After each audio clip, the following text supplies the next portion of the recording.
Here's a check of today's top headlines, the news you need to know before you head out the door. President Biden says he's imposing tough new sanctions on Russia in retaliation for a crippling cyber attack and for interfering in U.S. elections. He also says he's willing to take further action if Vladimir Putin does not back off. And the White House says it's kicking 10 Russian diplomats out of Washington immediately, saying they're actually spies.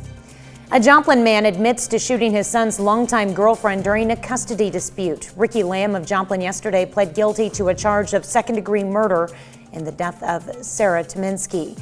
It happened in June of 2019. The Newton County prosecutor says Lamb told authorities he went to his son's house to scare him over a custody dispute. Authorities say the men then exchanged gunfire and Lamb shot his son's girlfriend, Sarah Tominski. Lamb says he believed Tominski was going to get a weapon. Lamb faces up to 30 years in prison for the murder. A Lamar, Missouri man faces charges connected to the death of a toddler. Authorities have charged 31-year-old Jeremy Van Meter with abuse or neglect of a child, resulting in death and first-degree endangering the welfare of a child. Authorities say last month the victim, a 16-month-old boy, was found not breathing in a home in Lamar. He died at the hospital. A police chase ends in a fiery crash in Pittsburgh yesterday. Authorities tried to stop what they believed to be a stolen car.